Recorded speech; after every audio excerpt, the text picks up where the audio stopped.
എന്തു പറയും ഞാൻ, എന്തു പറയും ഞാൻ, എൻ്റെ ഭഗവാനോടെന്തു പറയും ഞാൻ.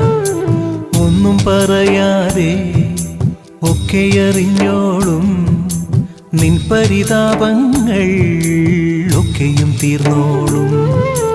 എന്തു ചോദിക്കും ഞാൻ, എന്തു ചോദിക്കും ഞാൻ, എൻ്റെ ഭഗവാനോടെന്തു ചോദിക്കും ഞാൻ.